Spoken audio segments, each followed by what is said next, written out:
Hey artsy friends, I am working in my second composition notebook art journal, and today I'm going to work with magazine collaging in a kind of a different way than typical.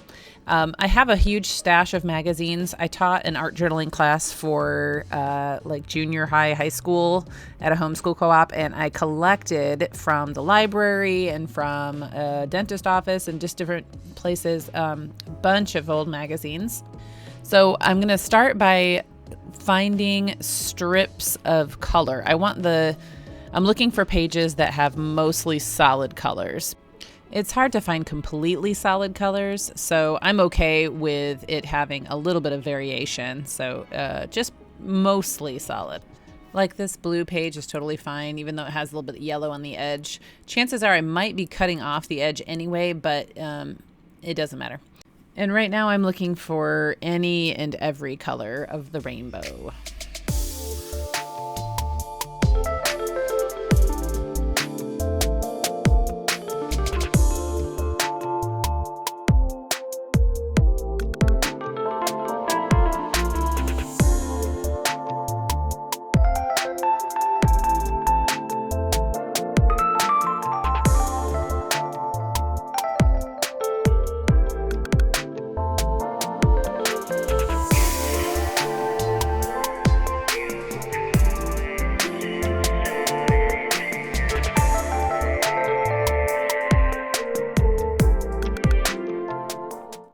I haven't done a ton of magazine collaging, but I just saw this little quote or title, "The Time of Your Life," and I thought, that might come in handy someday. So I'm just going to set it aside and go back to finding my colors.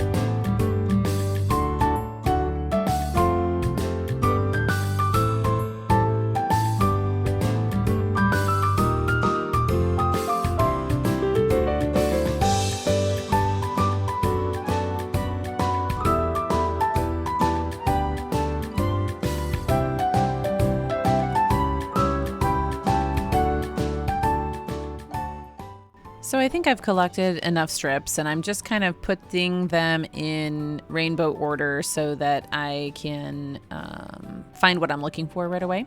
So I'm gonna move those out of the way in my workspace, and I've got my page here, and I am gonna start with some Mod Podge. I like to find things that you can't recycle and try to at least reuse or repurpose them. So I always save my lids from like yogurt containers and use those as paint trays. And I'm gonna just start with horizontal lines, and I'm overlapping them just slightly to leave no gaps. And I'm doing Mod Podge as an adhesive and as a top coat. So I'm just gonna going down the page. And I don't really have a plan yet. I don't know. This is as far as I got in my mind. Is I'm going to start at the top and make my way down.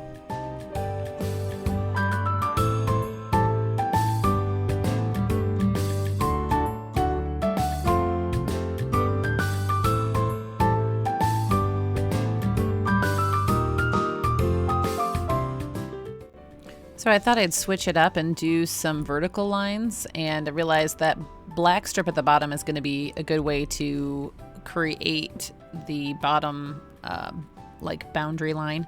So I peeled it up while it was still a little bit wet, and I'm going to put it back over the top so that to hide the top of the strips. And yeah.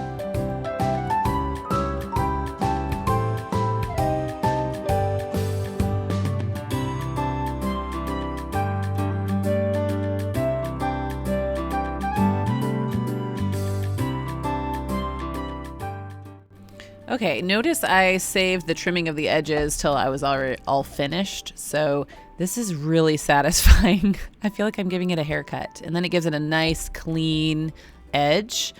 So it's really fun. So for the other side of the page, I am going to try some weaving, and I'm not really doing them in any color order. Of course, I'm trying to not put the same colors side by side because you want that contrast. But I'm just kind of choosing any strip that I feel like. I probably could have continued the rainbowish theme by working the strips that way in rainbow order, and that could have been actually pretty cool, because then it would have had like all the warm colors in the one quadrant and the cool colors in the other quadrant, but that's okay. I did what I did. And this is really fun. It's not too complicated. You basically just alternate under and over, and at first it's really easy to kind of slide them under and over, kind of like you're threading a needle up and down. But as you get closer to the edge, it gets a little bit trickier. It's not too difficult. Then you just want to kind of anchor it with a finger, and then you can just lift up and down, kind of like what I'm doing right there. Yeah, but it's super fun technique. I highly recommend it.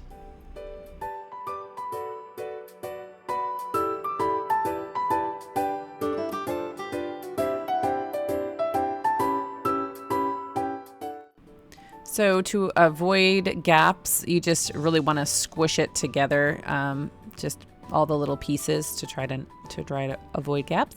And then it's kind of one solid piece, but it's still delicate, so you want to be careful when you're trying to move it around that it doesn't slide apart. And then I just put the Mod Podge all over the page and laid it down. Sorry, I didn't center the camera very well there, but I'm just started just pressing it down, and then I'm giving it a haircut in the gutter, putting Mod Podge over the top to seal it in. And then on the edges, for the pieces that are on top, they need to be glued down to that under strip. So you just lift it up and glue under over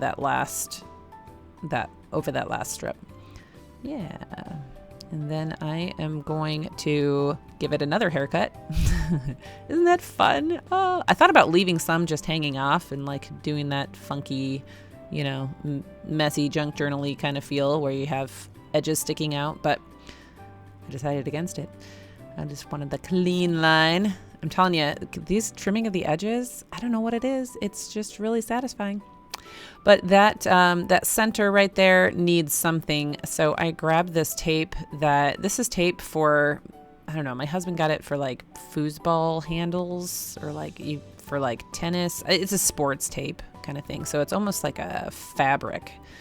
And I pressed it down on the side, but left that gap so that I could squish it into the edge there, so that when I open and close it, there's not going to be any like tension on it. So it just kind of seals that.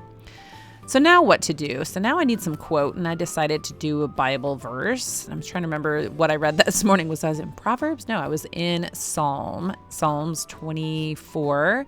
So Psalm 24:1 says, "The earth is the Lord's and everything in it, the world and all who live in it. For he founded it on the seas and established it on the waters.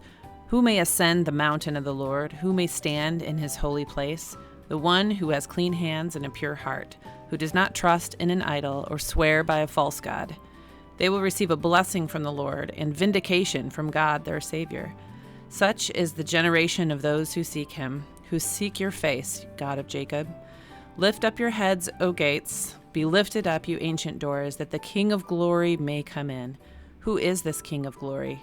It's the Lord, Yahweh, strong and mighty, the Lord, mighty in battle. Lift up your heads, you gates. Lift them up, you ancient doors, that the King of glory may come in. Who is this King of glory?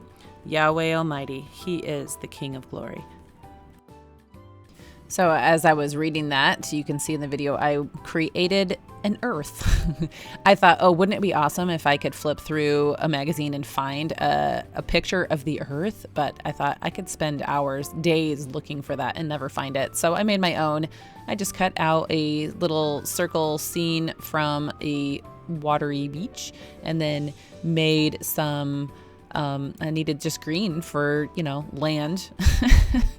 But my first attempt at creating North and South America wasn't long enough, and I wanted it to go from all the way from the top to the bottom. So it's obviously not an accurate portrayal of the Earth, but you get the point.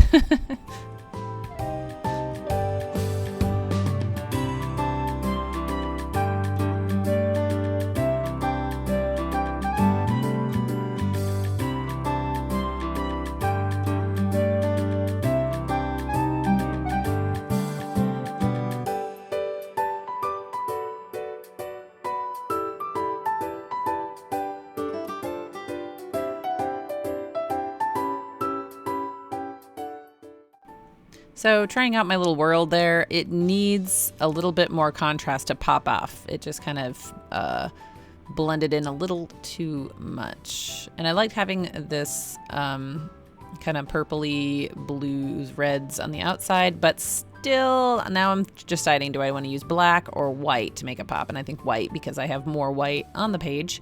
These circle cutters are from Creative Memories. They were a gift, I think, for my wedding in 2002. But I'm pretty sure the company still exists and they still sell cutting tools because they're awesome. So the white is a piece of poster board. I use that as my backdrop down there. Actually, the dollar store that I go to that I buy a poster board from got destroyed in a tornado a few weeks ago. But hey, I'm okay. Everybody's okay. Yeah, so anyway, I am drawing little people because the earth is the Lord's, the world, and all who live in it. So I had to draw all the little people of the world. Green and yellow, black and white. They are precious in His sight. And gluing that down. I like that much more with the white around it to make it pop. I hope you enjoyed watching my process and that you're inspired to go make some art and that you'll come back and hang out with me again. Have a blessed day.